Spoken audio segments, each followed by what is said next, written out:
Well, hello everyone. We're back again with Pro Football Strategy 2023, which is available on Steam.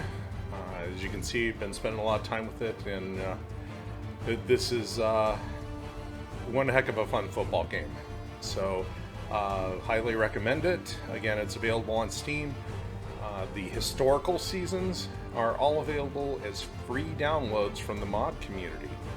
So you get seasons from 1940 all the way up to week 1 of the 2022 season as a free download from the mod community. They do not come with the base game.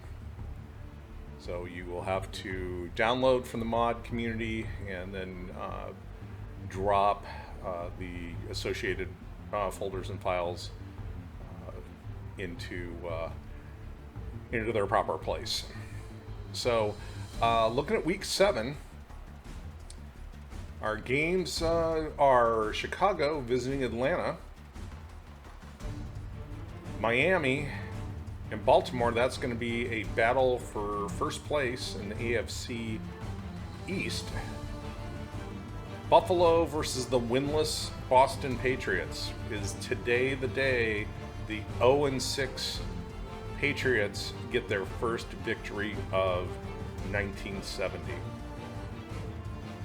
San Diego is traveling into chilly Cleveland to face the Browns. The Eagles flying it down to Dallas. Looks like we're getting some rain down in the Cotton Bowl. Should be an interesting game. Will Dallas get on track? Checking the historical results, Dallas in 1970 had a 10-4 season. So if they're going to replicate that, they're going to have to reel off a 9-game winning streak here. So maybe today is the day that things turn around for the Dallas Cowboys. Washington heading into Mile High Stadium to face the Broncos. The Purple People Eaters of Minnesota are heading into Tiger Stadium to play the Lions. And that is another game where the winner is going to end up in sole possession of first place. So for Minnesota or Detroit, that will be in the NFC Central. We have the second place in the AFC West, Oakland Raiders playing the first place in the AFC West, Kansas City Chiefs in Kansas City.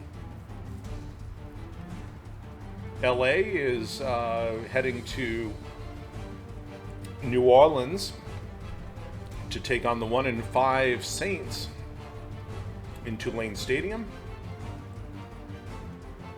And now we have the Battle of New York, Giants and Jets at Shea Stadium. A AFC Central matchup. This one could also probably determine first place. Cincinnati versus Pittsburgh in Pittsburgh. The Packers last week playing San Diego. The warm weather in California seemed to agree with them, and they had a good win. Will it hold out the same as they travel up the coast from San Diego to San Francisco to play the 49ers? And our last game on the schedule is the Houston Oilers heading to Busch Stadium to play the St. Louis Cardinals, the first place St. Louis Cardinals, who are first in the NFC East. So, and I do want to apologize if I think on occasion I might have mentioned called the Oilers the Astros. I love my baseball too, and I definitely mispronounced some names. So kind of pulling a Frank Gifford. If people remember when Frank Gifford took over for Keith Jackson in the Monday Night Football booth, he was kind of notorious for mispronouncing players' names or getting the player entirely wrong that was in the play. And maybe even messing up the team name a little bit. So I'm hoping I get a little bit more like Frank Gifford as a seasoned commentator late in his career, rather than the Frank Gifford of his early career with all the mispronunciations and that. So I just ask again, if I mispronounce somebody's name, no offense intended. I'm trying to give good commentary as we go through the highlights, and those highlights sometimes come fast and furious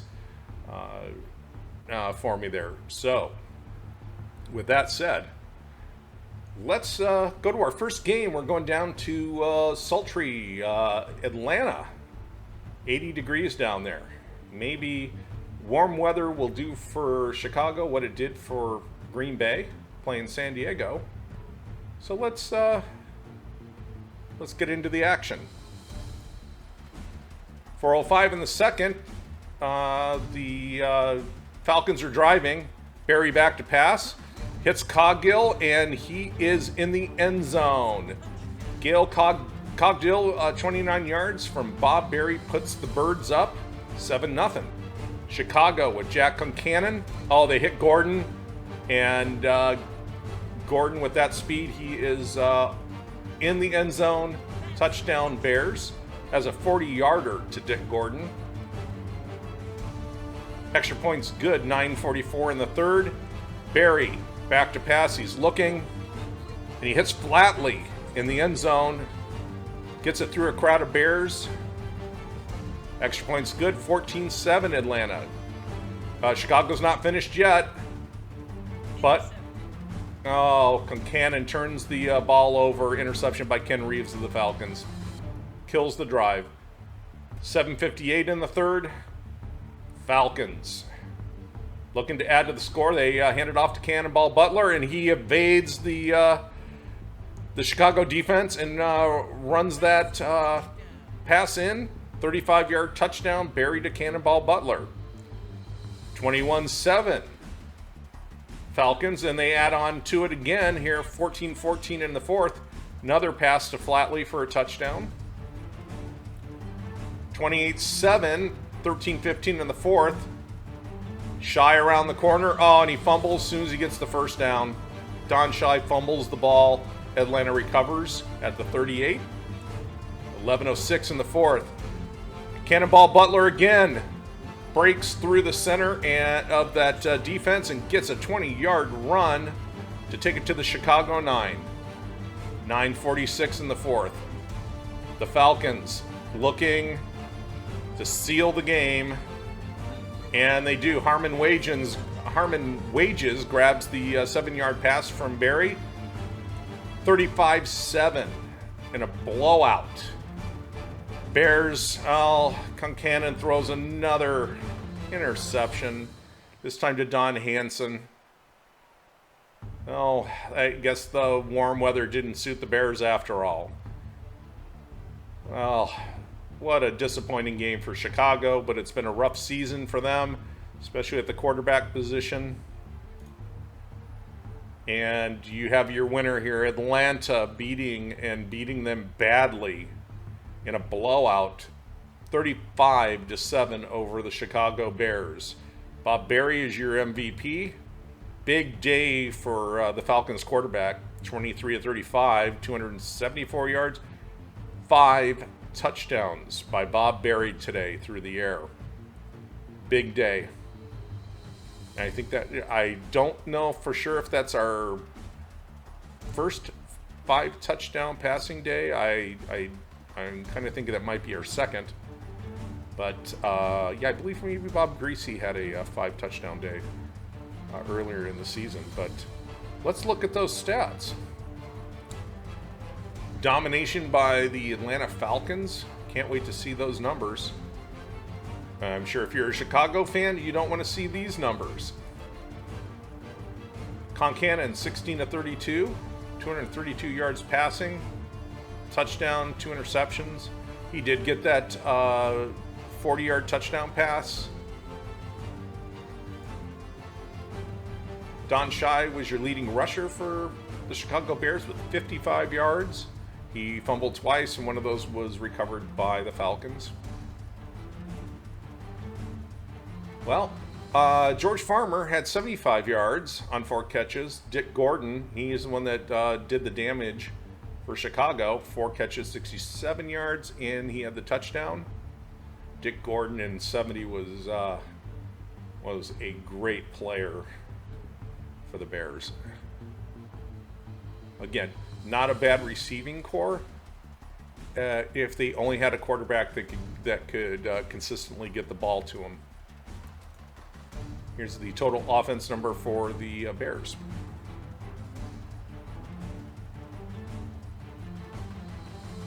On defense, Dick Butkus, 13 tackles, 1 for loss. Willie Holman got the single solitary sack. Otherwise, no other action for Chicago on defense. Percival only had a extra point attempt. Bobby Joe Green had a busy day, 8 punts. 41-yarder was his longest. And let's look at the kick returns for the Bears. Cecil Turner and Ron Smith. 36-yard return was the longest for the Bears by Cecil Turner on kick returns. On punt returns, not much there. Fair catch, a lot of fair catches, more fair catches than returns. Now let's look at the victorious Atlanta Falcons. Bob Berry's big day. Can almost say this is a career day for Berry. 23 of 35, 274 yards, 5 touchdown passes, no interceptions. He was sacked once for 7 yards. Great quarterback rating. Rushing the ball, it was Cannonball Butler, 89 yards. On the receiving end, Cannonball Butler. He was the leading yardage receiver in receptions. He did have a TD. Todd Snyder, 74 yards. Flatley, 64 yards. And then you have Cogdill, Harmon Wages, and Flatley with 2 touchdowns. Those were the rest of them all. All of Atlanta's scoring in this game was through the air. Here's your total offense numbers for the Atlanta Falcons. Defense. Tommy Nobis, 10 tackles, led the Falcons.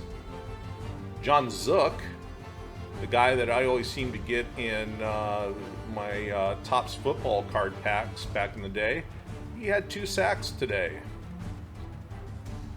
Interceptions, Hansen. He grabbed an interception. He also recovered a fumble.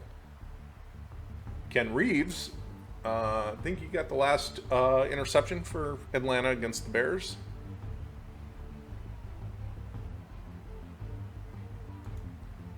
Vineyard's Day, only extra points, and he was perfect. Lothridge had a booming 50-yard punt. Butler had 14 yards in kick returns. Mallory, 12 yards was his longest. Let me go back for a minute. Yeah, 14 yards for Cannonball Butler. 39 yards total for Mallory. His longest was 12. All right. We are finished with that, and Atlanta is finished with Chicago, 35-7. Now we move on to that AFC contest, the AFC East. Who comes out of this, I think, might be in first place. Of course, let's see. Depending on what the Jets do, but yeah, I think we're either one of these teams. I think are going to move into that first place slot. I have a feeling the magic for the Jets is going to be running out here soon. All right, let's go to those highlights. 8:53 in the first. Earl Morrill's got the Colts knocking on the door, and Norm Boulash, Big Boo, as Howard Cosell used to call him, he rumbles in for a 1-yard touchdown. That puts Baltimore up 7-0. 7:34 in the first. Greasy is picked off by Johnny Logan, or Jerry Logan. Apologies, Jerry Logan.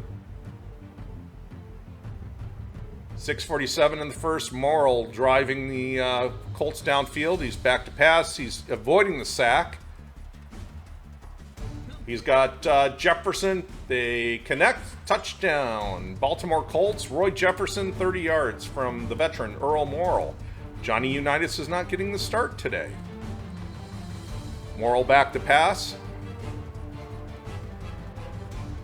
Oh, and he's got the veteran Jimmy Orr, touchdown, 22 yards. Earl Morrill is on fire today.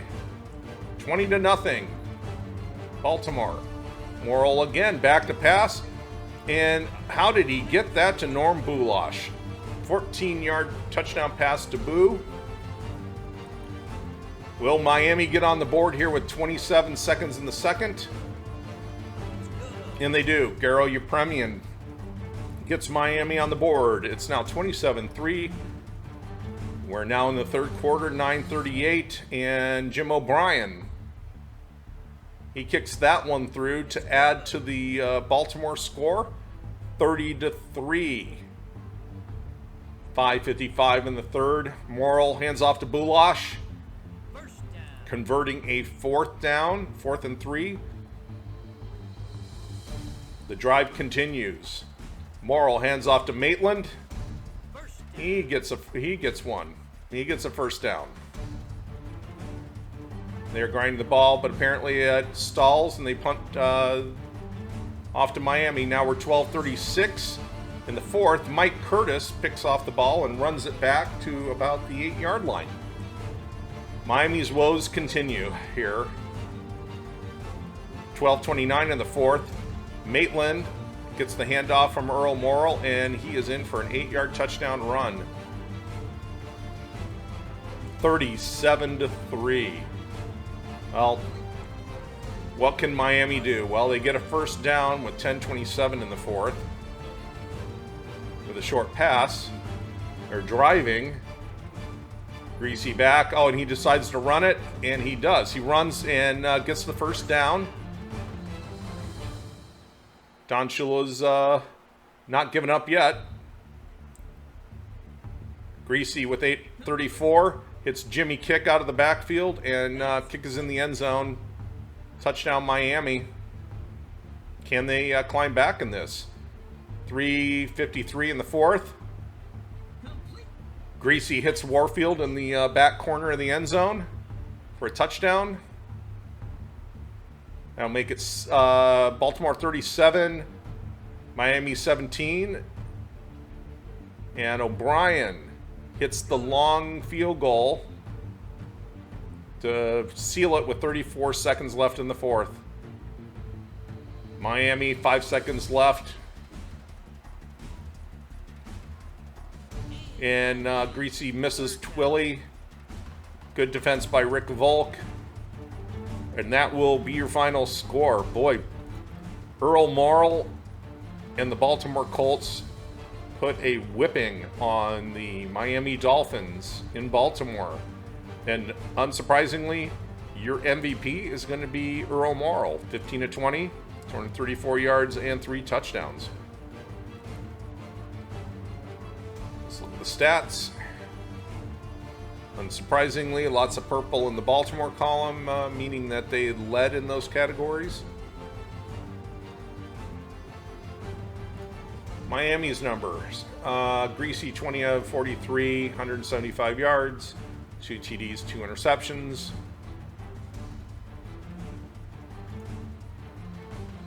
Miami's ground game, not much to write home about. Again, they got down fairly early. I'm sure they were abandoning the run game and just trying to get it downfield to get scores through the air. Twilly had 80 yards. Warfield and Kick were the ones that got the touchdowns. Total offense for Miami.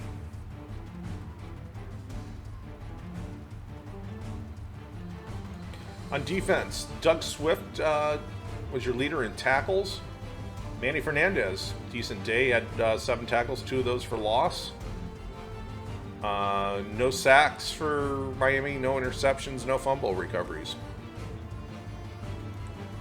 Garo Yepremian was good every time he went out and kicked the football. Larry Seipel, his numbers for the day. Kick returns. Mercury Morris and Herbert Ginn.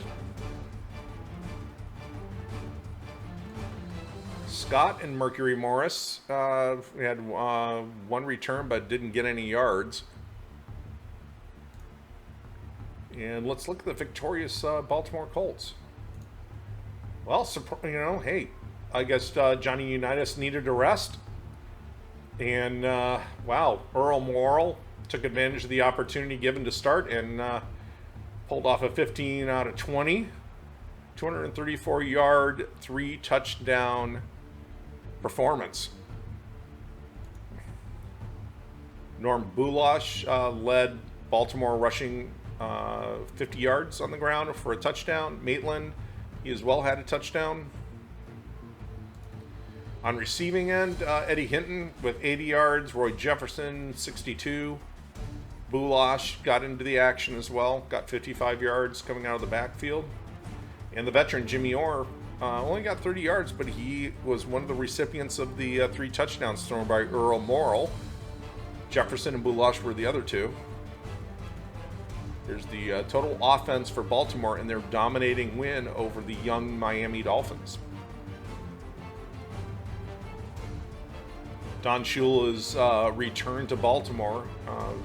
For those that don't know, Don Shula got his start in head coaching with the Baltimore Colts.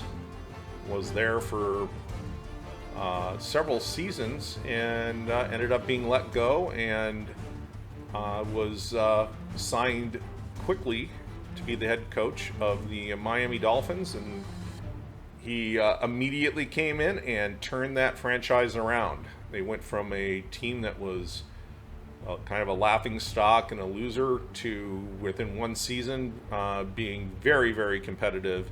And of course, we know what happens in the 70s with the Dolphins. They are about ready to take off on a run of excellence that will go through until 1974, where they lose in the Sea of Hands game to Oakland.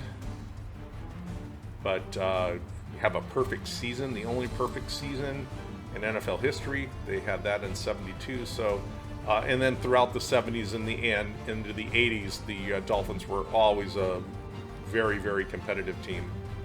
And in the 80s got back to Super Bowls, even though they ended up losing those Super Bowls. On defense, Mike Curtis, 10 tackles, 1 interception. He almost ran that back for a touchdown.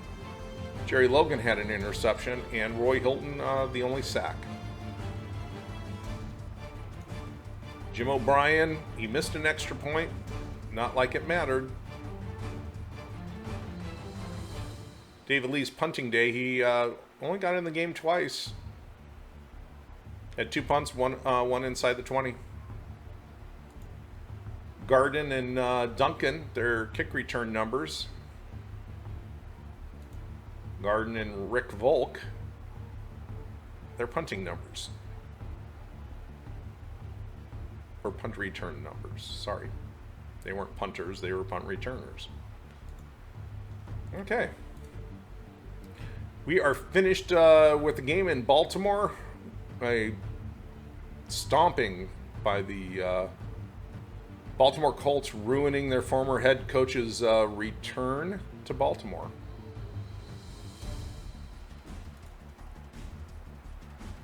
Now we move to Harvard Stadium, where the winless 0-6, struggling is that's a light term to use for what's going on in Boston, but the 0-6 Patriots are going to host the 2-3 Buffalo Bills, 2-3-1 Buffalo Bills.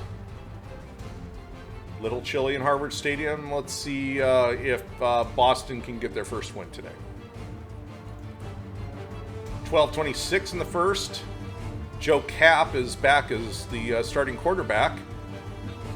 He hits Carl Garrett, who immediately coughs the ball up, recovered by Buffalo. Not a good start. 1:49 in the first. Shaw back to pass for Buffalo. He hits O.J. Simpson. Touchdown O.J. and touchdown Buffalo.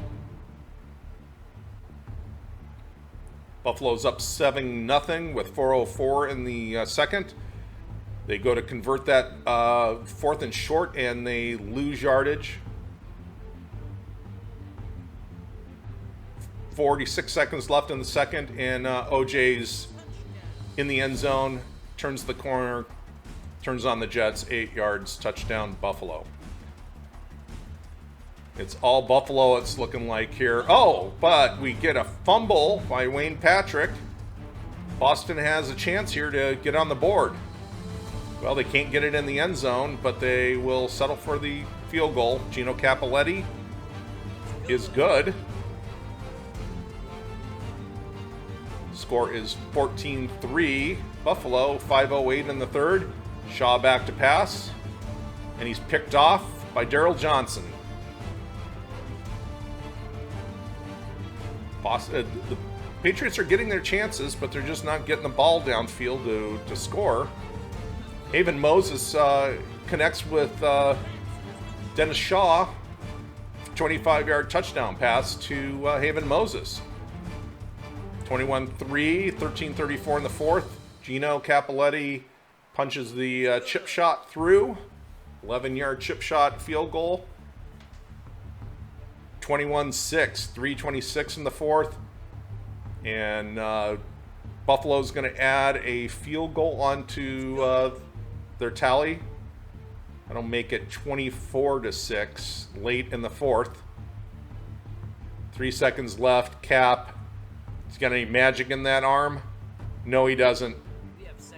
He gets crushed by Al Cowens. He had nowhere to run. Was just buried.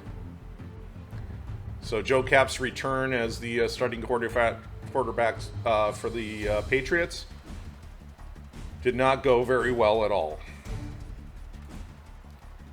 And the Patriots take another beating, this time by the Bills, 24-6. O.J. Simpson, he is your MVP. Had 107 yards on the ground and a touchdown. He also caught a touchdown pass and gained 40 yards in receiving in the game. Looking at the stats, Buffalo dominance.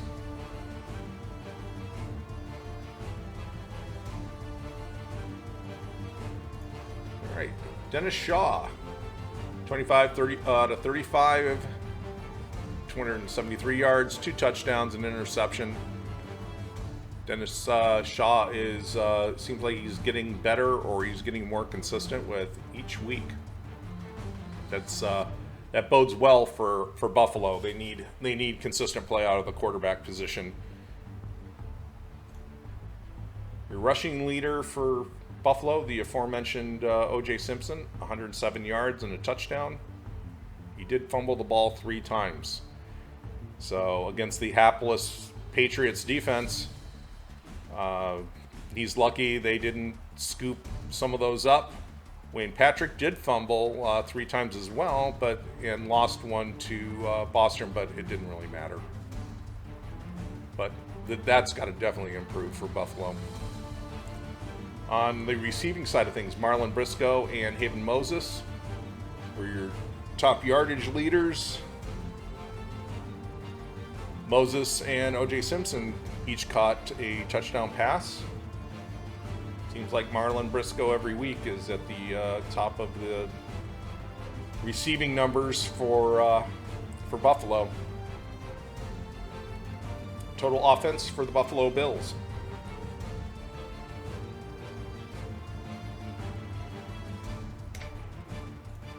On defense,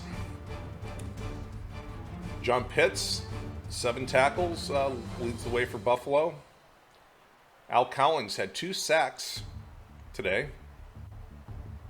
Mike Stratton, the vet of that, that they have a pretty veteran group in that linebacking core, but Stratton is, I think he was the captain of the defense for the Buffalo Bills. He comes up with that fumble recovery. Guthrie's day kicking the ball. Good job. All right, looking at the punting numbers for Paul McGuire. He had a 47-yarder. His average is pretty good too.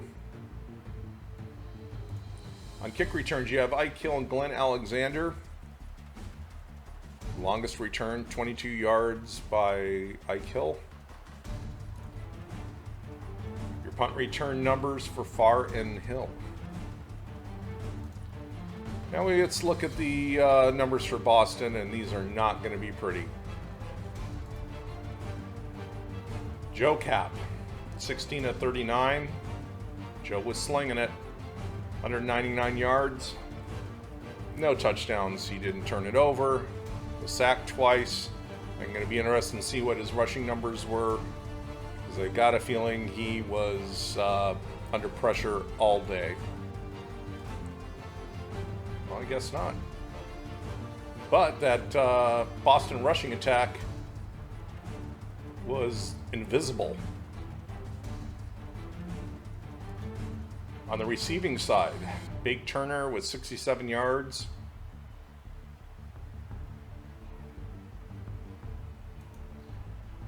And the total offense for the Boston Patriots.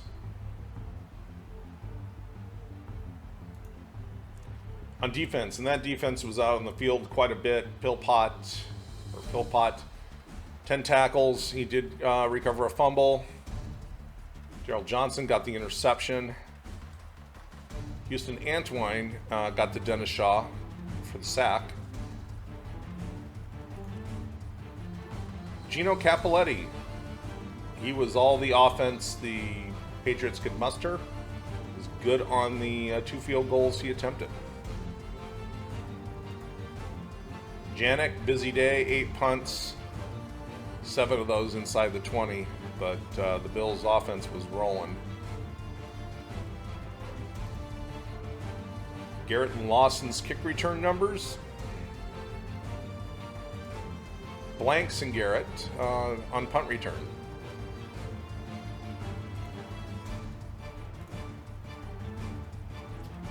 Well, the woes continue. What is Boston to do? Changing quarterbacks hasn't done anything. They're just a bad team. And unfortunately, whoever's at quarterback, they're going to take a pounding. And today's pounding, well, that went to Joe Cap.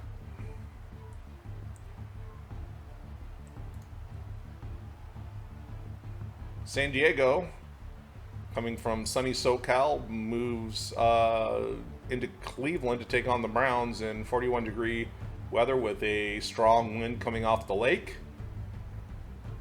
Let's see what the Chargers can do in those conditions. 8:52 in the first. Bill Nelson hands off to Leroy Kelly, and Kelly turns the corner, fumbles the ball. San Diego recovers at the 17. 11:40 in the second quarter. Hadel's got the Chargers going downfield, and he hits his tight end, Willie Frazier, for an 18-yard touchdown pass. Extra point is good. 7-0 San Diego. We're in the second quarter. Bill Nelson back to pass, and he didn't see Jim Hill, apparently, who intercepts it at the 47. Mercer, with 2 minutes left in the first half, punches the 16-yard field goal through to increase San Diego's score 10-0 San Diego. With 9 seconds left in the second, Don Concroft, he gets his kick through. So Cleveland gets on the board, and We are now looking at a 10-3 game. We're in the third quarter now. Mercer's long field goal attempt is good. San Diego 13, Cleveland 3. 4:05 in the third. Bill Nelson's driving the Browns down, and he gets it to Gary Collins. Gary Collins gets into the end zone. 14-yard touchdown pass from Bill Nelson to Gary Collins. Score is now 13-10. We're now in the fourth. Mercer gets another field goal for San Diego to extend their lead.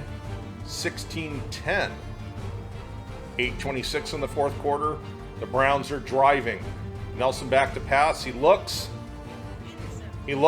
and overthrows his receiver into the hands of San Diego's Jim Hill. 1:33 in the fourth. Nelson again trying to get the team downfield. He gets Leroy Kelly to try to convert the fourth down on a screen pass, and that goes nowhere.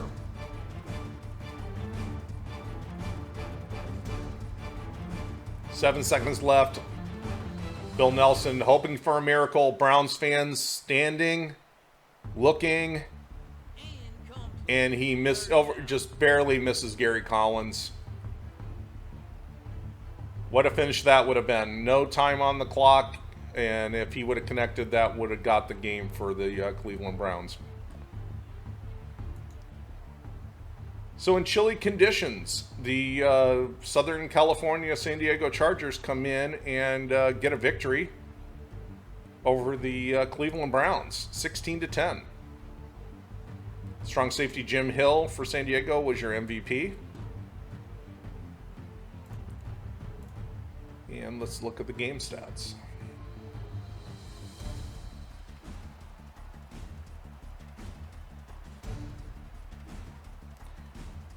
And San Diego, let's look at the player numbers. We have John Hadel, 12 of 24, 225 yards and a touchdown.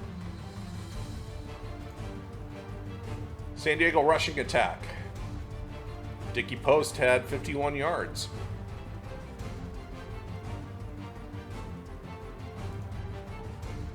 In the air, Lance Allworth shows up. Another 100-yard plus receiving game for him. Gary Garrison got in the act for 45 yards.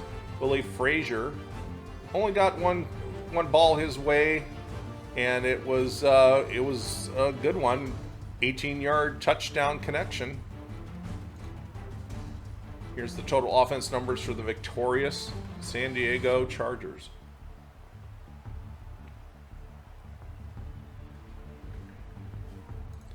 On defense, Staggs led the way with 11 tackles. Jim Hill, he of the 2 interceptions. Staggs also recovered a fumble from Leroy Kelly. However, they didn't get to the quarterback, so not a lot of pressure on Bill Nelson. Mercer's Day didn't miss a beat. Didn't matter what the temperature was or the wind conditions. He was good all day.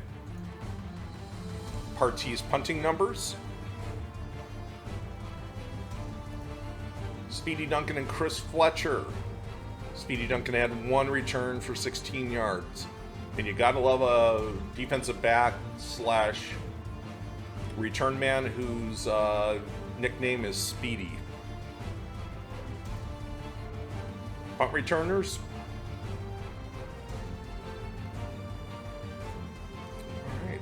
See Cleveland in their losing effort.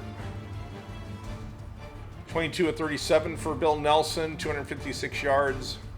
The veteran, I think he's at the end of the trail. 1 TD, 2 interceptions. Leroy Kelly had a halfback pass for 10 yards. Blanton Collier was pulling every play he could think of to try to get offense going here. Leroy Kelly led the way on the ground with 48 yards for the Browns. He did fumble the ball, and he did fumble it away to Skaggs of San Diego.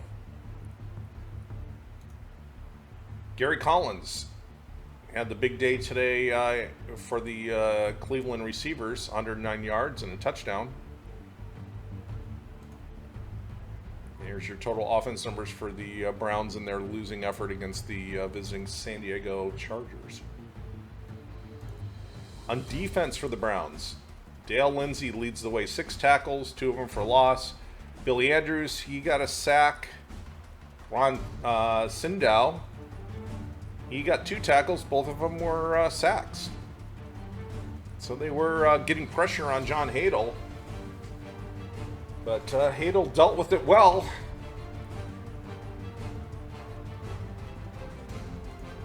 Kick returners, Cockcroft. He had a much better, this is a much better day than he's had lately. He's been missing field goals on a consistent basis, so maybe this will restore some confidence for him. His punting numbers, again, he is also does punting and kicking duties. There were players in the 70s that would play multiple roles. Halfbacks that were punters, wide receivers that were kickers. His longest punt was 53 yards. Reese Morrison and Homer Jones. Homer Jones did get a chance to return the ball. He got 27 yards, but no excitement today from Homer Jones running a kick return back for 90 or 100 yards for a touchdown like he did earlier in the season. Reese Morrison had a 34-yard return, 3 fair catches. So San Diego, weather be damned. Cold weather, warm weather, they come to win. So they leave Cleveland with a 16-10 victory over the Cleveland Browns. Now we're off to Philadelphia. We're off to the Cotton Bowl, where the Cowboys are hosting Philadelphia, losers of 5 straight. It's raining in the Cotton Bowl. That's going to add more woes for the Cowboys, who just cannot seem to get their offense on track. Their defense, that doomsday defense, is doing the job, but when they're on the field a lot, they get tired. And somebody's got to show up for Dallas. Craig Morton, Roger Staubach, somebody has to take charge here and perform if Dallas has got a chance to climb out of this 1-4 hole.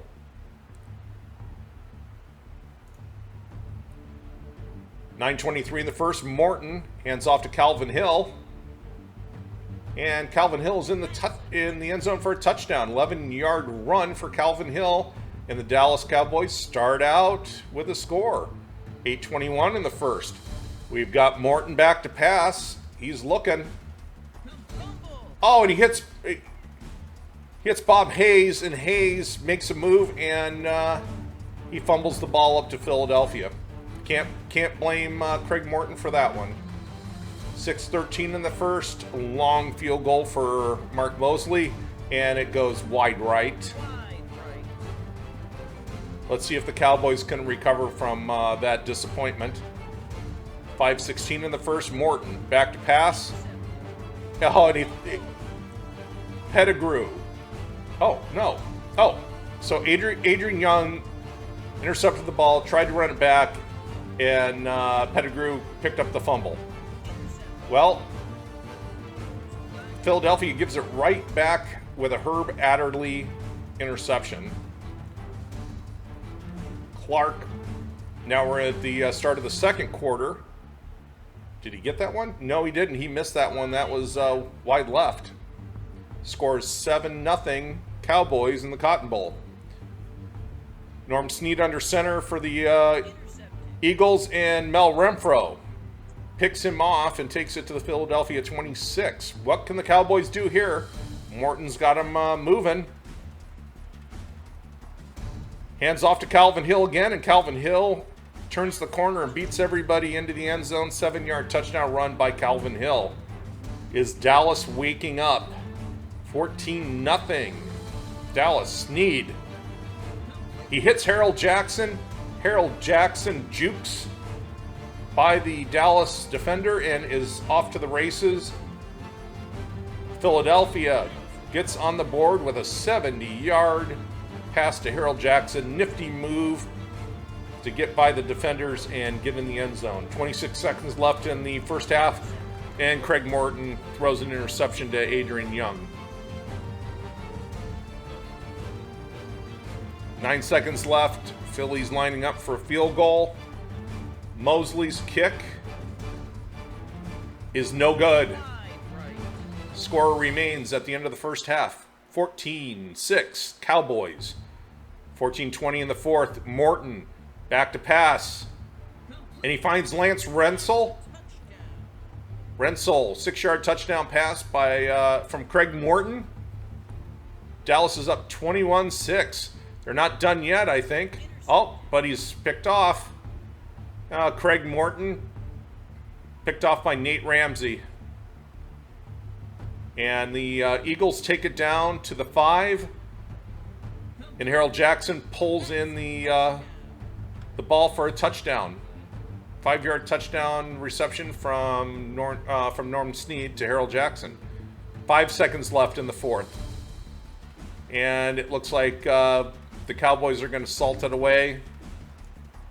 So the Cowboys get back on the winning ways in a somewhat sloppy game for them. Dallas wins 21-13. Get back on the winning track. Calvin Hill showed up. 19 rushes, 83 yards, and 2 touchdowns.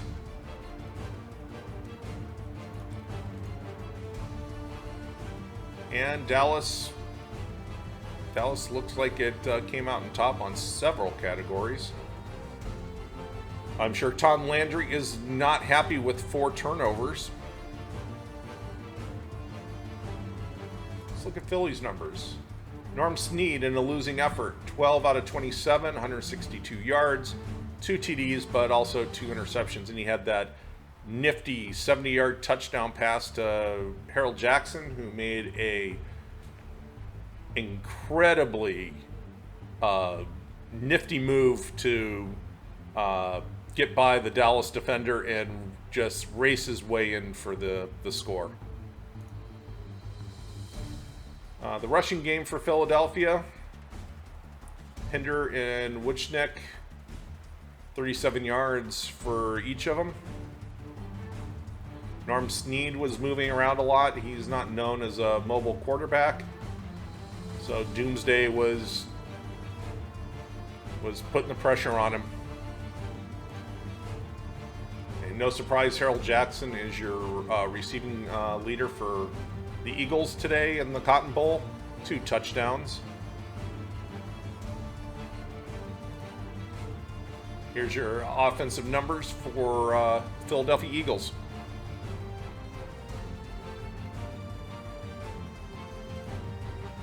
And on defense, Rusevich leads with 17 tackles. 4 of those were for loss.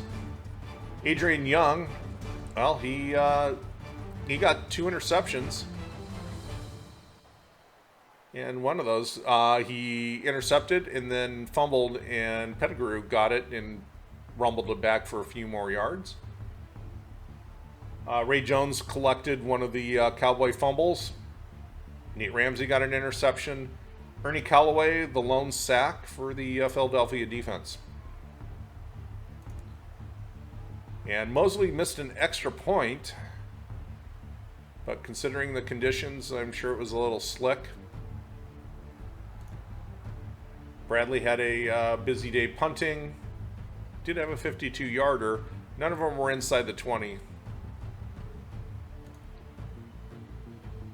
Your Philadelphia kick return numbers, Nelson and Wallach. And punt returns. All right, let's look at the victorious Dallas Cowboys. Craig Morton, he got the start. 13 of 25, 134 yards, 1 touchdown, 3 interceptions. Not a good line, but they got the victory. Still, I'm sure Tom Landry while happy with the win, just sees there's more work to do. But at least they're on the track to winning again. On rushing, good days today. Calvin Hill, 83 yards, 2 touchdowns. Dwayne Thomas, 89 yards. Good two-headed monster in the running game for the Cowboys. Maybe they can build off of that and take pressure off of Morton and Staubach. Receiving numbers, Bob Hayes and Lance Retzel led the way with 59 and 57 yards respectively. Retzel had the touchdown reception. Total offense numbers for the victorious Dallas Cowboys.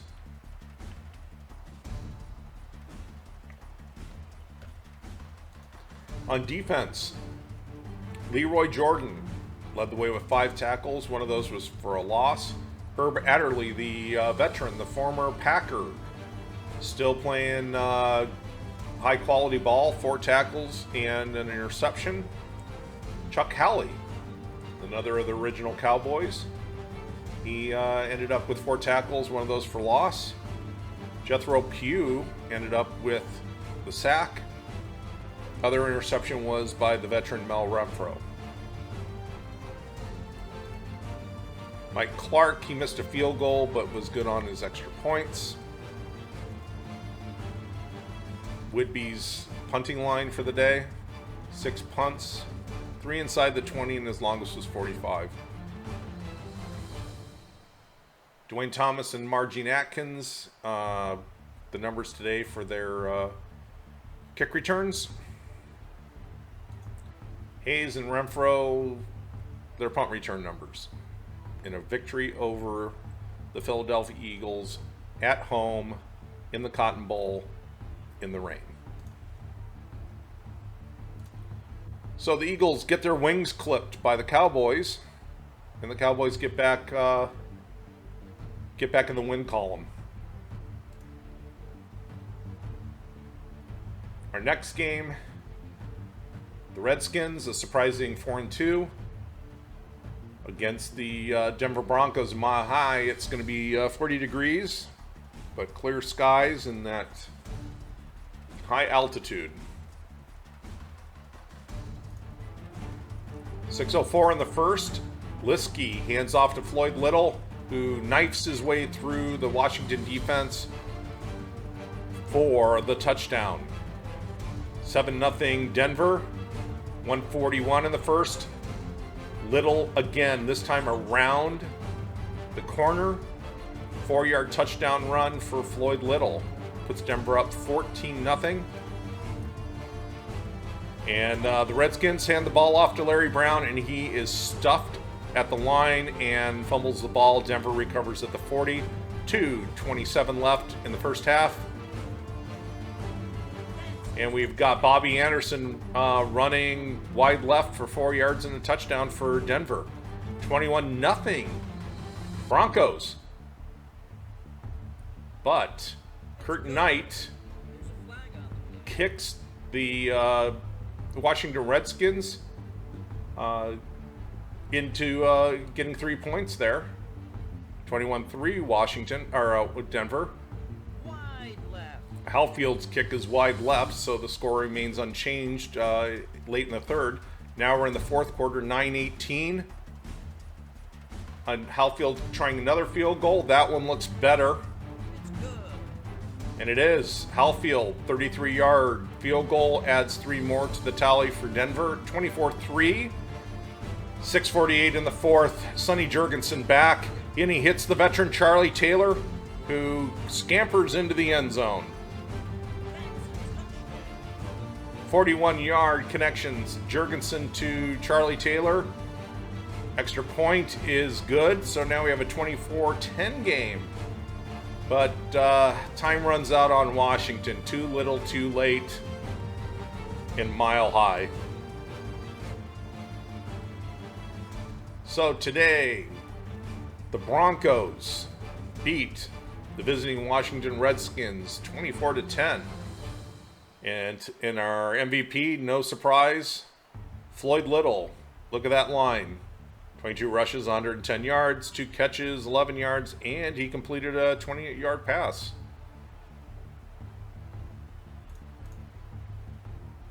Dominance by Denver all day.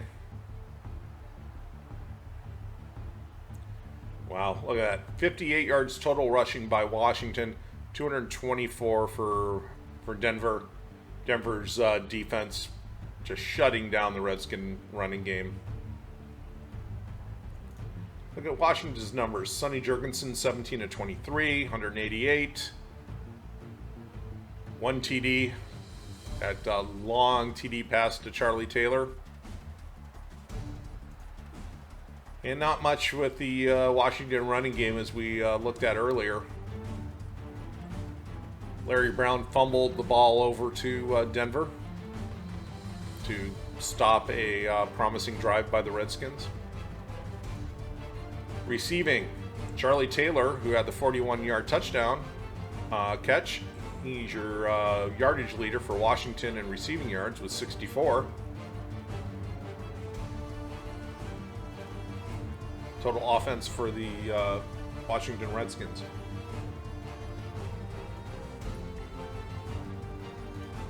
Now looking at the Redskins defense, Chris Hamburger, he came up big today, 11 tackles, 1 for loss. Floyd Peters, 4 tackles, 2 for loss. No sacks, no interceptions, no fumble recoveries for the Washington defense. Kurt Knight, he only got a couple chances, and he knocked those through. Mike Bragg's day, 34-yard average is longest with 37. That's not great, but 2 of those were inside the 20, and he did have 2 fair catches. So, but yeah. Kick returners, Vactor and Harris.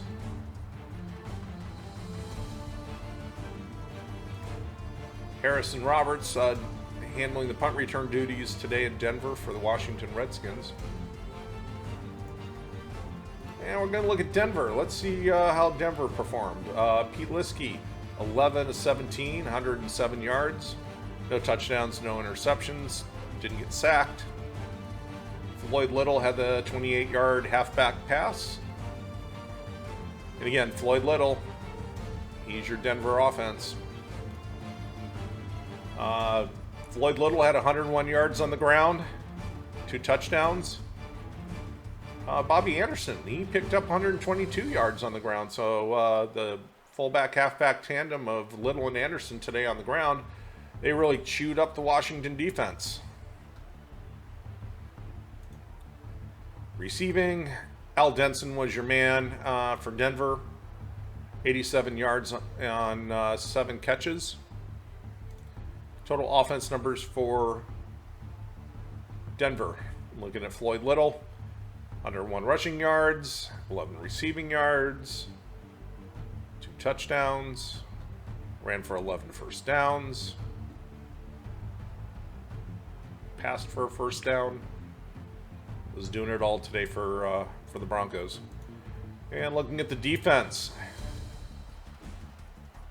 well, Forsberg and Costa, each with 6 tackles leading the way.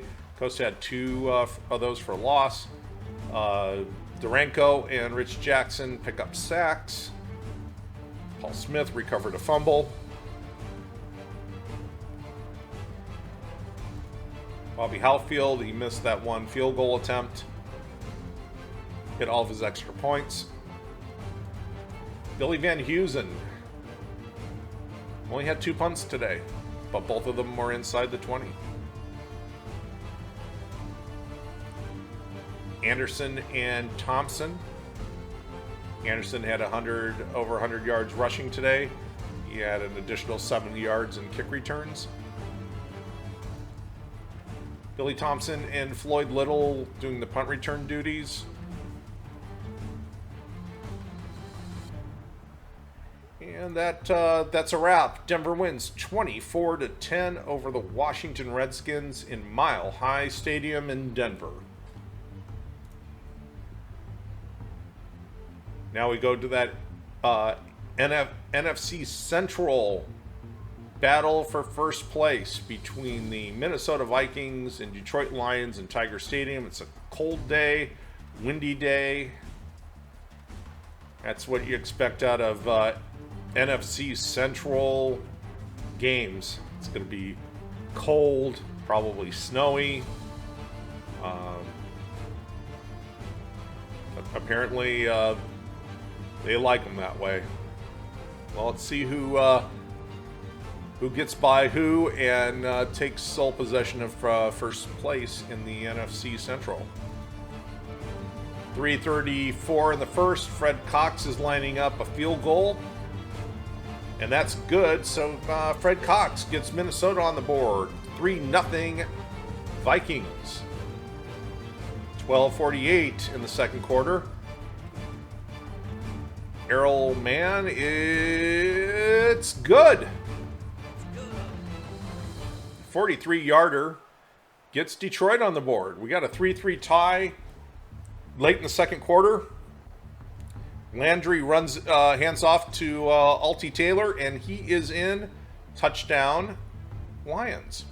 10-3 in the waning seconds of the second quarter. Landry and Kasulki picks off Landry.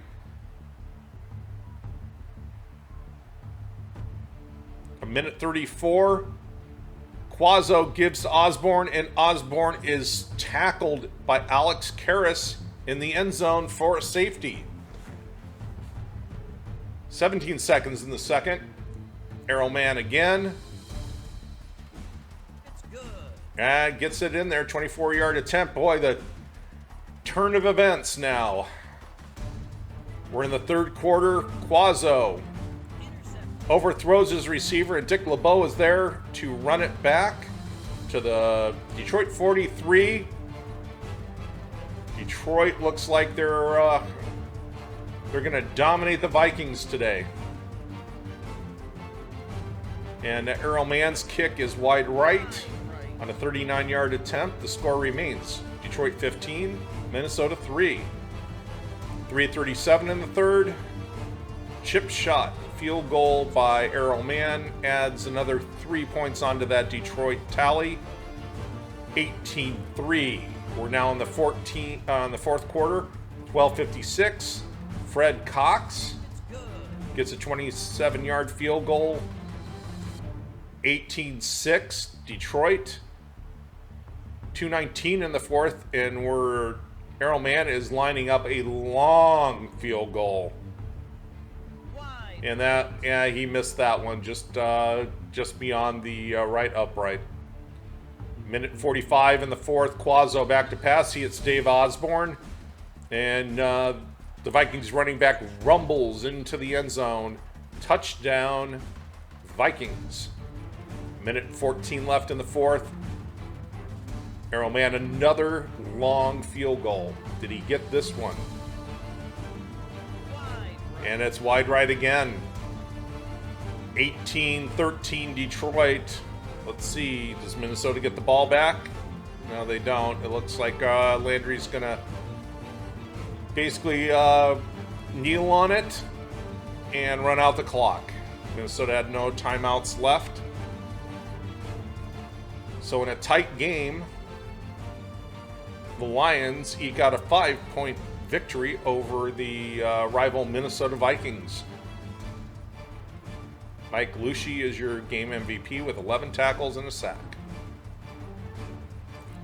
Looking at the game stats, Minnesota got nothing going on the ground, but they were getting it done in the air. Unfortunately, they couldn't get it into the end zone to overcome that Detroit lead, but they came awful close. Gary Quazzo's numbers: 14-37, 235 yards, touchdown and interception, and he was sacked 3 times for 20 yards. So rough day for Gary Quazzo in Detroit. As we saw, not much going on the ground against that tough Detroit defensive line and linebacker core.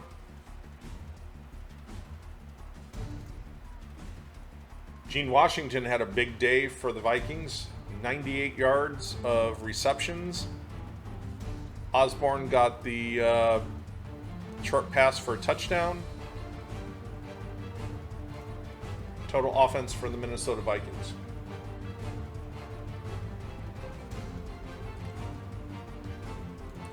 On defense, Kasalki, 11 tackles, 1 interception. Nobody got a sack. Eller, big day, 5 tackles, 4 for loss. Page, 5 tackles, 2 for loss. Gary Larson, 7 tackles, 2 for loss. Alan Page had a good day. Jim Marshall, only 1 tackle. Fred Cox is line for today in Detroit. McNeil's punting numbers. Longest was 41. Clint Jones and Charlie West doing the kick return duties. Longest return was by Clint Jones for 31 yards. Charlie West, he handled the punt return duties. Only got 5 yards. 2 fair catches. Let's look at the victorious Detroit Lions. Like Greg Landry, 6 of 15, only 58 yards, an interception, no touchdowns. It's horrible quarterback rating. Mel Farr attempted a halfback pass that went nowhere. All right, looking at rushing. Taylor, 104 yards and a touchdown. Mel Farr, 70 yards. And Greg Landry, what he wasn't getting done in the air, he was doing with his legs. 70 yards rushing for the Lions quarterback. And Greg Landry was known to be a guy with a big arm and pretty mobile. The problem is the big arm was not super accurate. Your receiving numbers for Detroit, obviously not much was going on through the air for Detroit today. Total offense, all on the ground for the Detroit Lions. They really grounded out against that Vikings defense. Speaking of defense, here's Detroit's defensive numbers. Mike Lucia, 11 tackles, 1 for loss, which was a sack. Alex Karras, 4 tackles, 2 for loss. He did get a safety and a sack. So good day for Mongo. He was the original Mongo. Alex Karras played a character named Mongo in Mel Brooks' film Blazing Saddles, and his best known scene is where he knocks a horse out. But today, he was doing his best to knock Gary Quazzo out. Dick LeBeau had the interception. Errol Mann's kicking numbers, he missed 3 field goals. Was good on his extra point. Herman Weaver's numbers, wasn't particularly busy. He had 4 punts, he put 3 of those inside the 20 to set the Vikings to drive down a long field. Kick returns, Eddie and Williams. Eddie and Lem Barney for punt returns today.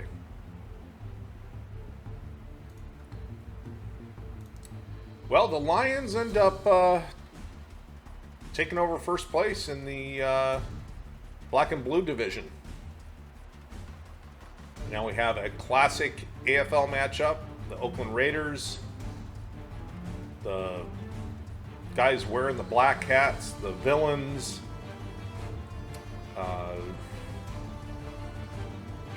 The guys that some people said were dirty in their play against the White Hats, Hank Stram-led matriculating Kansas City Chiefs, who are in first place. Oakland is close behind in second in the AFC West. So let's see what happens in the game. 2 minutes left in the first quarter, and Mike Livingston's in the game for Lenny Dawson. He hands off to Ed Podolak for a 2-yard gain. 12:59 in the second here, and a long field goal for George Blanda. And the veteran is good. 48-yard attempt by George Blanda gets Oakland on the board. 7-3 Kansas City. Mike Livingston hands off to Wendell Hayes, and he storms through that Oakland defense and scores a touchdown. 14-3 Kansas City. End of the second quarter. Podolak takes off, gets around the corner, and they're not going to catch him. Wow, nice run by Ed Podolak for 37 yards and the touchdown. Minute 55 in the second quarter. Daryl LaMonica winds up and hits Johnny Robinson. It looked like he was going for Warren Wells, but Robinson gets in front of that one. 29 seconds. Ed Livingston has him driving and on the doorstep. And Ed Podolak, Mr. Do-It-All for the Kansas City Chiefs, he pulls in another touchdown pass. 14:39 in the third. LaMonica, he's back to pass. He's looking, throws into a crowd, and Emmett Thomas comes up with the ball. 10:49 in the third. Livingston hands off to Podolak, and Podolak is in for the touchdown. Big day for Ed Podolak today. 35-3 in the third. And they're not done. Wendell Hayes, he rumbles in.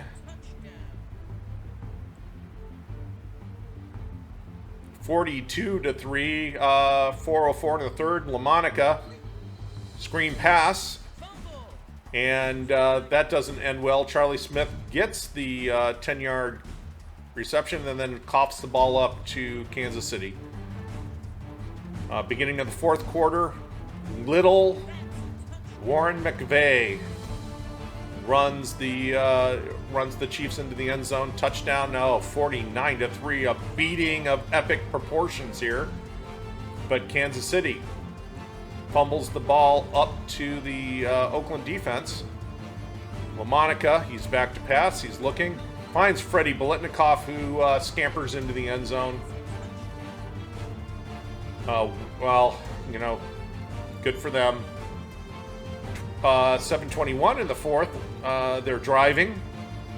And I have no idea who Daryl LaMonica was targeting with that, but Jim Marsalis picks off the Oakland quarterback's pass.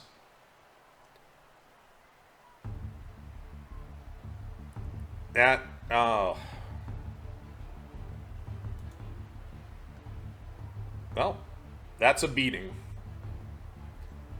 Kansas City comes out on top, 49-10. A 39-point victory for the Kansas City Chiefs, who are just rolling right now. And speak of somebody who's rolling, Ed Podolak. He's every game, Ed Podolak seemingly comes up big for Kansas City. And today, he came up really big. 151 yards and 3 touchdowns on the ground, 20 yards and a touchdown receiving. And this is the guy that also does return duties. Let's look at the stats. Well, if you're a Kansas City fan, you're going to love these stats. If you're an Oakland fan, you're shaking your head.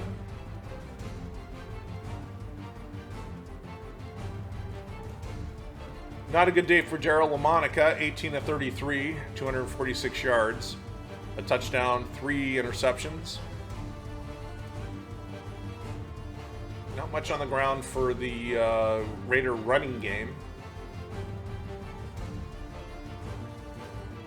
On the receiving side of things, Biletnikoff and Wells had 70-plus yards in receiving. Biletnikoff had the 19-yard touchdown catch. Here's the offensive numbers for Oakland in their loss. Their really, really bad loss to their arch nemesis, the Kansas City Chiefs. On defense, Dan Connors, 15 tackles. Carlton Oates had 7 tackles, 3 of those for loss. Tony Klein had a sack. Connors recovered a fumble. No interceptions. George Blanda had a good day on the 2 kicks that he had to make. Eischide's busy day punting. Atkinson and Wyatt's kick return numbers. Atkinson had a 30-yard return. And nothing going on with punt returns for the Raiders. Looking at Kansas City, surprise start for Mike Livingston. 11 out of 19, 203 yards, a touchdown. First start looked good. Who really looked good was Ed Podolak, 151 yards and 3 touchdowns. Wendell Hayes, he had 2 touchdowns on the ground. And then little Warren McVay is like one of the smallest, if not the smallest player in the NFL at that time. He got in for a 2-yard touchdown run. Otis Taylor had a big day in the air, 112 yards, but didn't get in the end zone. Of course, Ed Podolak did. Here's your total offense numbers for the Kansas City Chiefs. Ed Podolak, 171 total yards today. And 4 touchdowns. On defense, Johnny Robinson, 6 tackles and an interception. Emmett Thomas, 4 tackles and an interception. And then we got sacks from Jim Lynch, Aaron Brown, Buck Buchanan, and Jerry Mays. Jim Marsalis also picked off a Darryl LaMonica pass.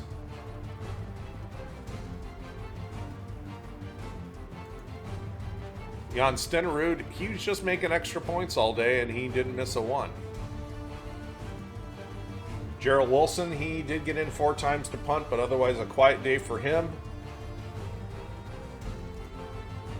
Holmes and Podolak tack on 18 more yards to Podolak's overall yardage for the game. And you can tack on another 15 for Mr. Podolak. All right, well, Kansas City puts the drubbing on Oakland, 49-10.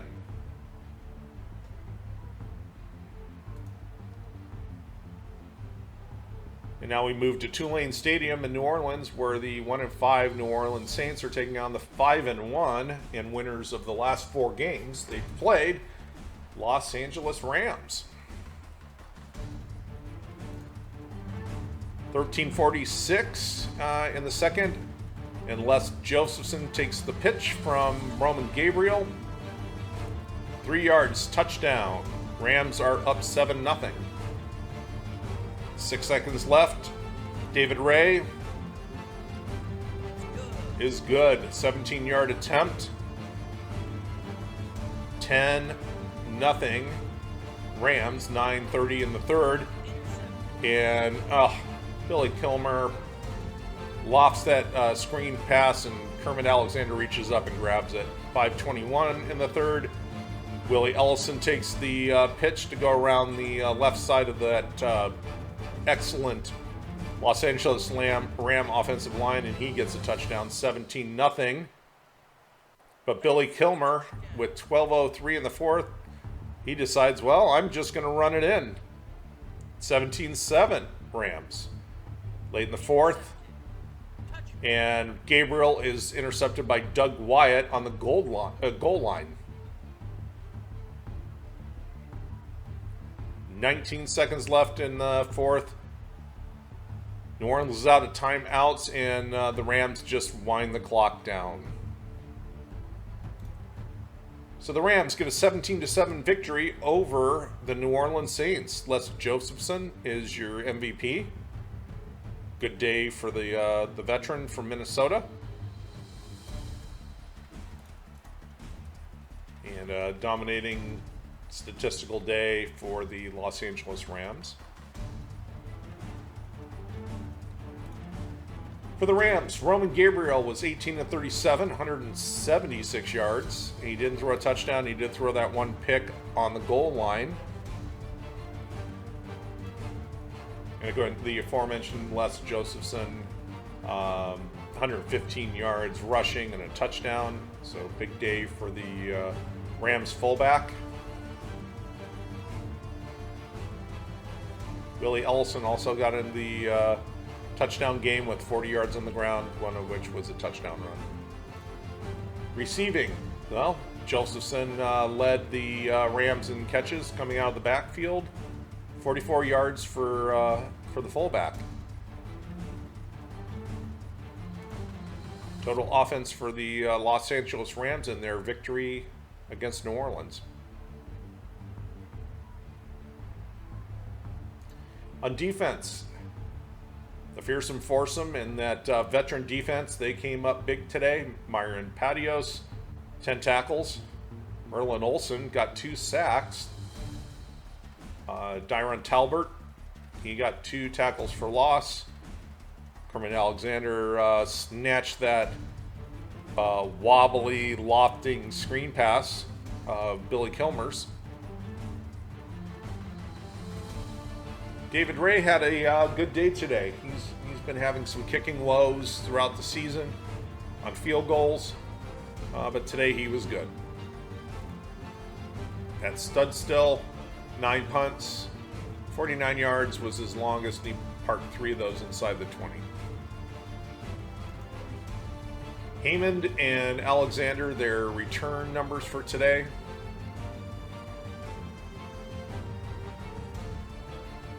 That was kick return numbers. Punt return numbers, Haymond and Alexander again. Now let's look at New Orleans in a losing effort today. Billy Kilmer, the gamer, 19-35, 173 yards. No touchdowns, 1 pick.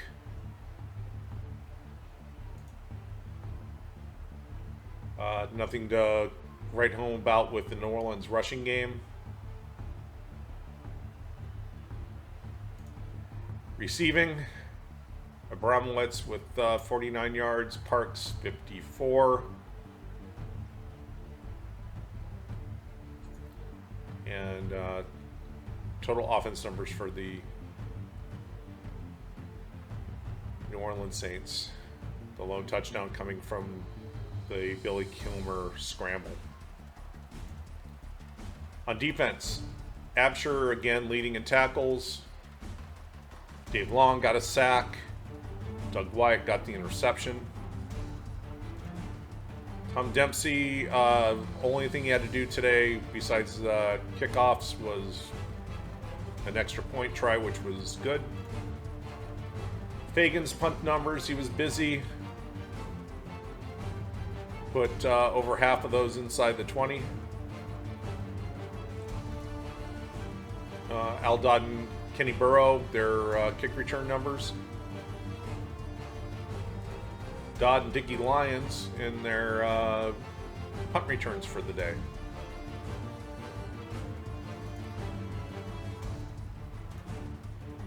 So the Rams get a 17-7 win in Tulane Stadium in New Orleans. Now we go to the Battle of New York. The New York Giants versus the New York Jets. This one's being played in Shea. Let's see who comes out on top in New York. 6:15 in the second, Tarkington pitches to Ron Johnson, and Ron Johnson runs that in for the first score of the game. A 1-yard touchdown run for the Giants, 7-0 Giants. 3:01 in the second, Tarkington is picked off by Tannen, and Tarkington makes the tackle. Takes it back to the New York 39. Al Woodall under center for the Jets, and he hits Rich Castor for a touchdown. We have a tie game if they make the extra point. They do. 11 seconds left in the first half, and Pete Gogolak is going to try to make a field goal, and he misses. So going into the second half, we have a 7-7 tie in New York. 13:40 in the third. Woodall back to pass. And he connects with George Sauer, and Sauer gets behind the Giant defense and is in for an easy touchdown. 66 yards from Al Woodall to George Sauer, and the Jets are up 14-7 in the third quarter. But they're not done yet. Sauer again collects the pass, makes a move on his man, and splits the defenders and is off into the end zone. 48-yard touchdown pass. Woodall to Sauer. 21-7 Jets. We're in the fourth. Woodall finds Emerson Boozer in the end zone. 4-yard touchdown pass. What a day for Al Woodall. Fran Tarkington late in the fourth. He converts that fourth down. Tarkington again. He's trying to get his team down there, get a score, get some points. Oh, and Early Thomas picks him off. That drive stalls, and the ball is now in the hands of the New York Jets. With a second left in the fourth, Tarkington scrambles. He's trying to get out of bounds. He gets out of bounds, but the time expires.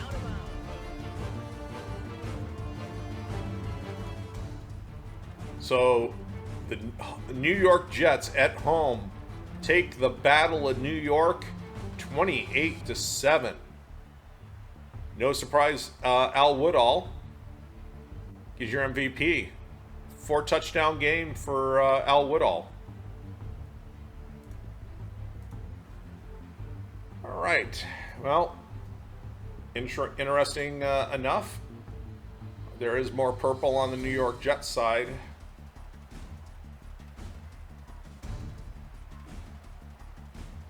Well, let's look at the Giants' numbers. Tarkington's day, I think it's a day he'd like to forget. 18 out of 29, 157 yards, 2 interceptions. Ron Johnson, he did his job, 67 yards on the ground and a touchdown. He did cough up the ball twice, but was recovered by the Giants. Tarkington got in 25 yards. 13 of that was in the fourth quarter, where he was scrambling and desperately trying to get out of bounds to get one more play. Clifton McNeil leads the Giants in catches and yards. Total offense numbers for your New York Football Giants. Well, that's got a sting for the Giants and the Giant fans to lose to the New York Jets.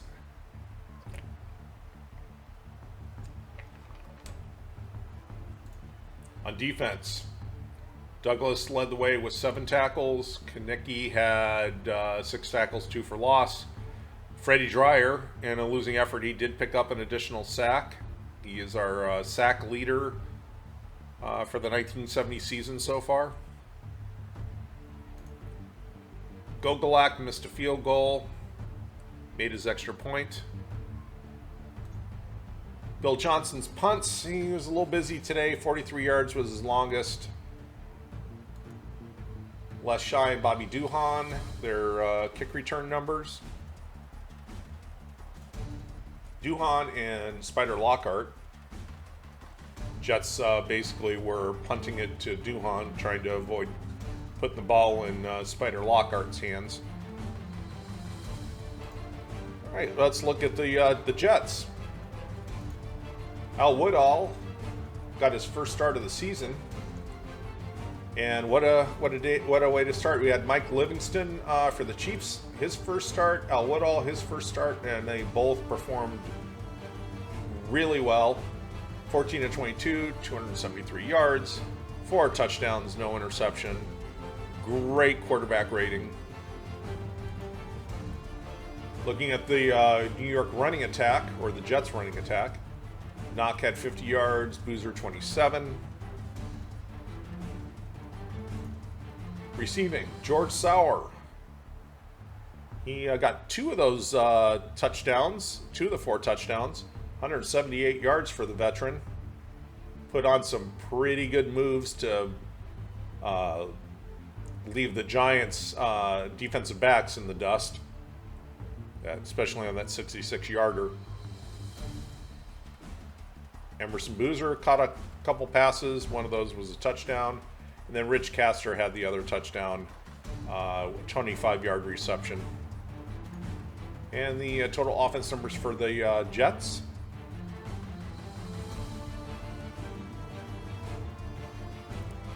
On defense, the original Jet, Larry Grantham, 11 tackles. Mark Lomas, he had the sack.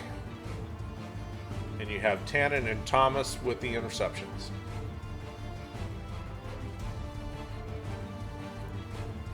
Jim Turner's day. Didn't kick a field goal, but was perfect on his extra points. Steve O'Neill, his punting line for the day in a winning effort. Battle and Cliff McLean, their kick return numbers for the victorious Jets over the Giants. Battle and Little Eddie Bell, their punt return numbers for the day.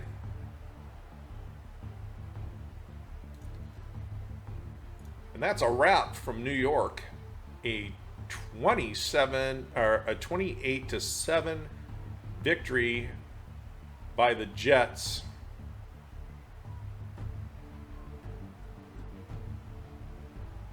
That stadium, at Shea Stadium, was rocking today. All right, now we move to a AFC Central battle. Cincinnati at Pittsburgh. Cold, chilly day in Three River Stadium. 14:47 in the first. Virgil Carter. Oh, hands off to Paul Robinson, and he fumbles the ball. Pittsburgh set up for a chance to score here. Terry Bradshaw's in as quarterback, and he hits Johnny Fuqua on a touchdown pass of 20 yards. 7-0 Pittsburgh over Cincinnati. Oh, flea flicker, back to Bradshaw, and Bradshaw throws it down the field, and it is picked off by Ken Riley. 9:29 in the first. Horst Mullman, and he misses. The 39-yard attempt by Mullman, no good. 12:11 in the second quarter. Virgil Carter hands off to Paul Robinson, who gets a 3-yard touchdown run to tie the game. 7-7. 2:22 in the second. Carter hands off to Phillips, and Phillips gets the first down on that 4th and short. They convert on 4th down to keep the drive going. Minute 49, Carter, and he throws an interception. See if Pittsburgh's going to be able to... Oh, they get down there, and with 6 seconds left in the first half, Mingo shanks it right. The struggles with the Pittsburgh kicking game continue. 7:38 in the third. And Carter hits Speedy Thomas, cutting across the field. Touchdown Bengals. 14-7 Bengals. 5:59 in the third. Bradshaw back to pass. And Ken Riley's got his number again. Under threw that, and Riley just stepped in front of it. 2:06 in the third. Bradshaw again. Oh, they do their own flicker. And this one pays off. Ron Shanklin hauls in the Terry Bradshaw flea flicker pass to tie the game at 14. 9:19 in the fourth. Bradshaw back to pass. And he hits his man, Dennis Hughes, the tight end, 18-yard touchdown reception. And that will put Pittsburgh up 2014. They missed the extra point. 5 seconds left in the game. Virgil Carter looking. He's got protection. He's got protection. He's heaving the ball downfield. And nope. The miracle is not going to happen.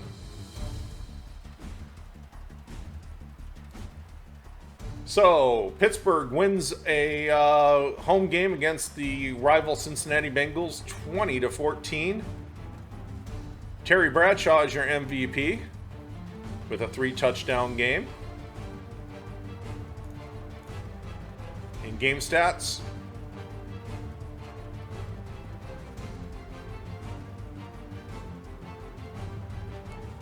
Cincinnati's numbers: Virgil Carter, 10-28.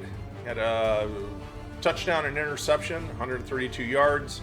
Was sacked 3 times, so the Steel Curtain defense was getting to him a little bit. Looking at the rushing numbers, 69 yards for Just Phillips, 52 yards for Paul Robinson and a touchdown. Robinson lost a fumble. Virgil Carter was scrambling around a bit.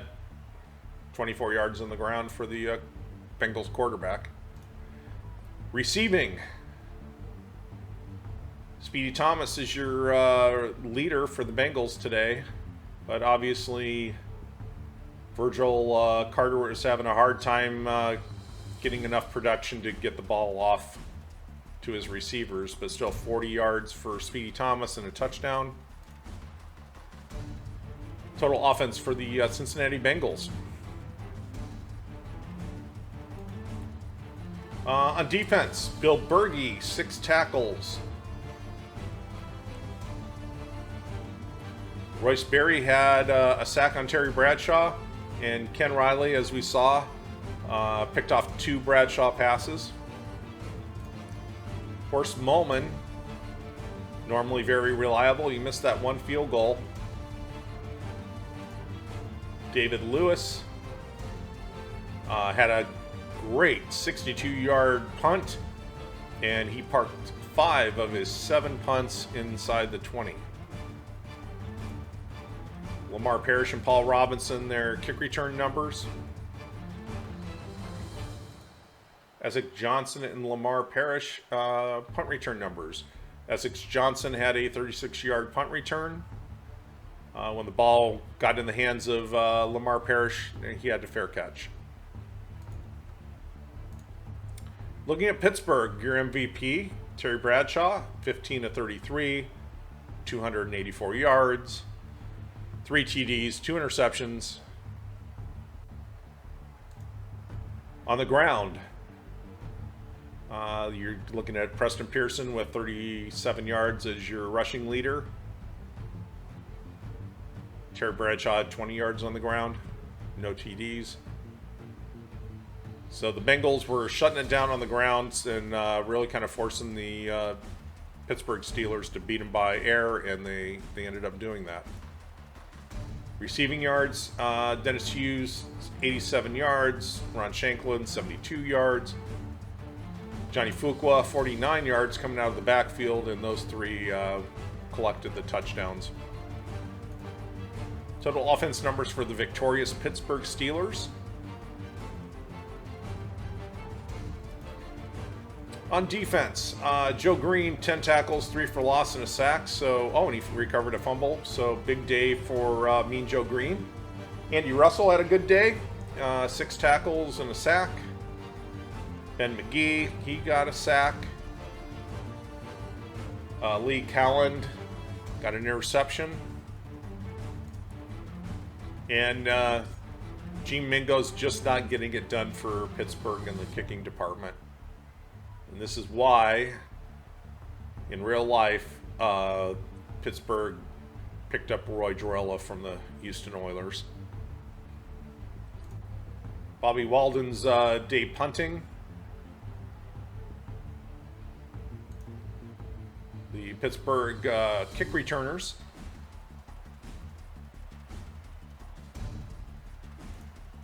And the punt return numbers for Pittsburgh, Bryant and Staggers.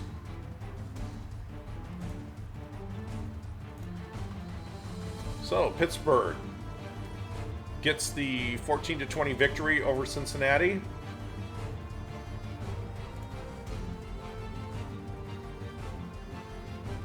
Now we go out to the West Coast, to Northern California and Kezar Stadium, where the Packers are facing the San Francisco 49ers. 9-12 in the first. John Brody's driving the Niners downfield. He's back to pass. He hits Riley and touchdown. Preston Riley, 13-yard pass from John Brody gets San Francisco up 7-0. 8:53 in the first. Bart Starr is intercepted by Dave Wilcox to stop Green Bay before they got to midfield. Minute 45. And, well, the Packers missed the field goal. Dale Livingston, wide left. 6:33 in the second. Bruce Gossett, he misses his field goal attempt. 7-0 San Francisco. But Green Bay, in the waning moments, they get down there before the first half ends. Bart Starr connects with Carroll Dale for a touchdown. We're tied 7-7 going into the... no? Well, 5 seconds left, and Gossett punches it through. So we go into the half.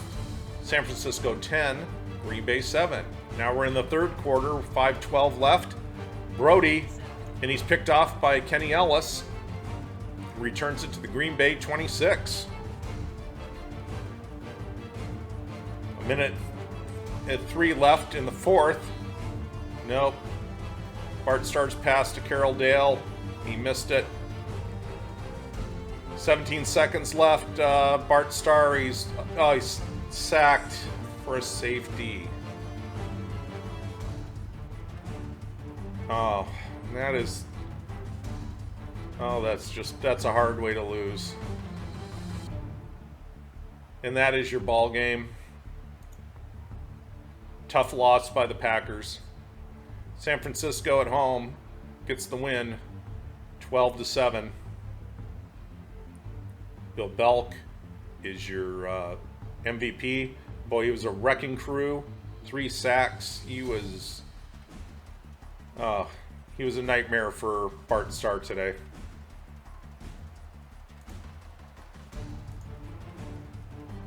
And as you can see, San Francisco pretty much, even though the score didn't show it per se, but they were taking it to the Packers. Looking at Green Bay's numbers, Bart Starr, his day 14-29, 163 yards, a TD and an interception.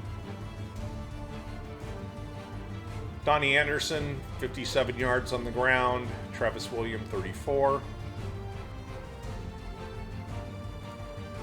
And receiving numbers, the veteran Carroll Dale had 87 yards and a touchdown. And total offense numbers for the Packers, who just came up just a few points short of victory in San Francisco. Green Bay defense, Nitschke and Carr were your tackle leaders. No sacks. Kenny Ellis did pick off the one John Brody pass. Livingston, oh, if he could have only kicked that field goal, would have made it a little bit closer. Would have made it a bit of a nail biter. Donnie Anderson's punting day, pretty good.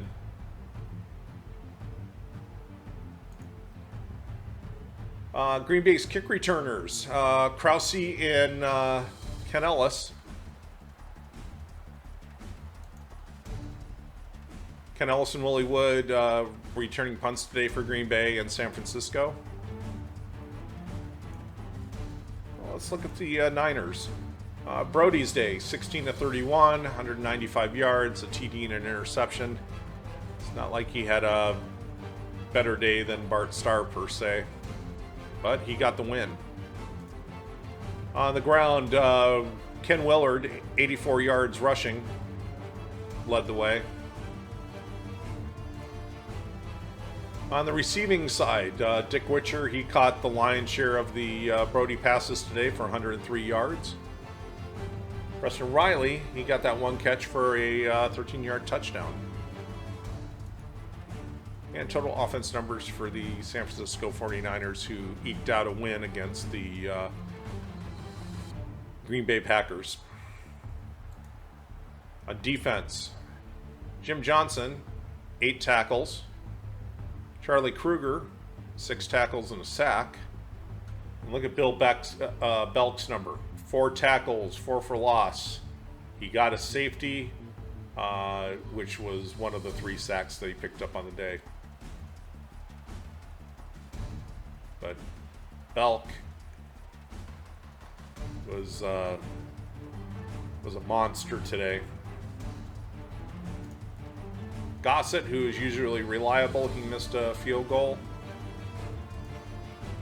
Steve Spurrier in his punting duties, 51-yard was his longest. He got 4 of them inside the 20. Tucker and Taylor, nothing to write home about on kick returns today for the Niners, and not a lot to write home about for the Niners when it comes to punt returns. Well, the Niners kept it rolling, but that's a tight game. If Green Bay would have got that one field goal that Livingston missed, the deciding play was that safety. So close. All right, our last game of week 7, the Oilers and Cardinals.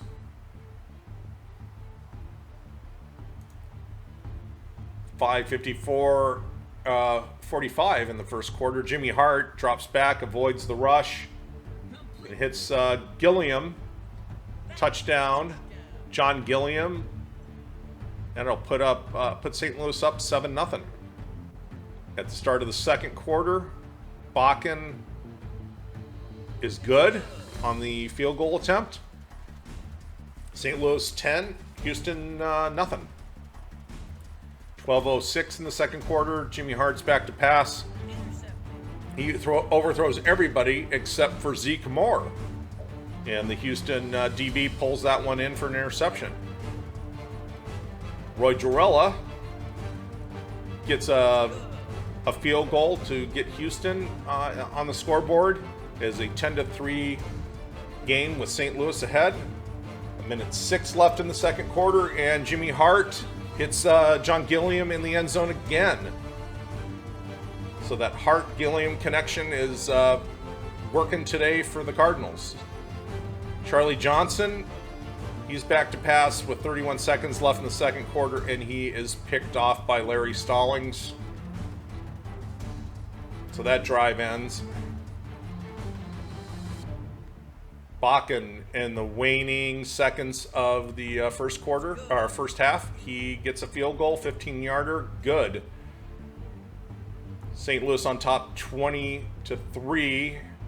We're in the third quarter now. Charlie Johnson hands off to Mike Richardson with 9:08. Touchdown, Oilers. Scores 10-7 St. Louis. Jimmy Hart, we're in the fourth quarter. Jimmy Hart finds MacArthur Lane with 14:27 left in the game, and MacArthur Lane rumbles into the end zone, 22-yard touchdown reception. Extra point is good, 27-10 in the fourth quarter. A lot of time left, and Charlie Johnson is sacked and fumbles the ball. 9:48 in the fourth, Bakken. He kicks it through. St. Louis extends their lead there now. It's 30-10. 46 seconds left in the fourth. Jimmy Hart pitches to MacArthur Lane, and MacArthur Lane, he turns a corner and is gone. MacArthur Lane with a 37-yard touchdown run along the sideline. 37-10. But the Oilers, they're on the goal line.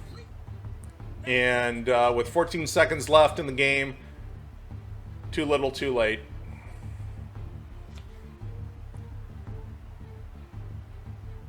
And that'll do it. That is your final. Boy, the Cardinals, they put a whipping on the Houston Oilers. John Gilliam is your MVP. 158 yards in receiving, 2 touchdowns. He was a busy guy today. MacArthur Lane as well. And absolutely dominating performance by the St. Louis Cardinals against the woeful Houston Oilers. Well, Oilers quarterback Charlie Johnson, 22 of 36, 240 yards, touchdown and interception. He was sacked 3 times for 22 yards, and he on one of those sacks he fumbled the ball over to the Cardinals. Joe Dawkins had 40 yards on the ground for the Oilers. Richardson, the lone touchdown on the ground. Looking at Houston's receiving, Bernie's got 79 yards and a touchdown. Total offense today by the Houston Oilers, not much there. Oilers defense, George Webster, he stepped it up, 12 tackles, 2 for loss. One of those was a sack. No other Oiler got a sack. Zeke Moore got the interception. And Jarella, consistently good. Spike Jones, 7 punts today. Longest was 50. Levias and Benny Johnson, their return numbers on kicks. Levias and Richardson, punt return duties today, and a loss against the St. Louis Cardinals. Let's look at the victorious Cardinals. Jimmy Hart, 18 of 24, 264 yards, 3 TDs and an interception. Good quarterback rating. MacArthur Lane had a big day, 111 yards and a touchdown. John Gilliam, big day, 158 yards receiving, 2 touchdowns. MacArthur Lane, 43 yards and a touchdown. What a good back he was, curling out of the backfield for passes. Total offense for the Cardinals. MacArthur Lane, 154 total offensive yards. John Gilliam, 158. On defense, Larry Stallings, he got the sack and the fumble. He also picked off a ball. Don Parrish got a sack. Chuck Walker got a sack. Bakken today was pretty typical of Jim Bakken. Steady, reliable, and automatic. LaTourrette's numbers punting. He had 4 punts. He put 3 of them inside the 20, which didn't help the Oilers' cause. On kick returns, just, one return, 24 yards for La Tourette. Punt return numbers for the Cardinals. Well, that wraps up the last game of the day, and it was a dominating effort by the St. Louis Cardinals, the first place St. Louis Cardinals. Really putting it to the Houston Oilers today in St. Louis. 37-17 victory for the Cardinals. All right, let's look at the standings. St. Louis, 6-1. They may have the best record. They're tied for the best record in the NFC with the Rams at 6-1. Detroit gets out ahead of Minnesota with a 5-2 record, and as we talked about, the Rams are 6-1. San Francisco nipping at their heels a little bit. The woeful seasons continue for Philadelphia, Chicago, New Orleans. I'm sure disappointment in Green Bay. In the AFC, the Jets 5-1. Baltimore closing in. Miami going through a rough patch. And speaking of rough patches, none rougher than the 0-7 Boston Patriots. Worst record in our replay. Pittsburgh, with their victory over Cincinnati, steps ahead and gets into first place in the Central.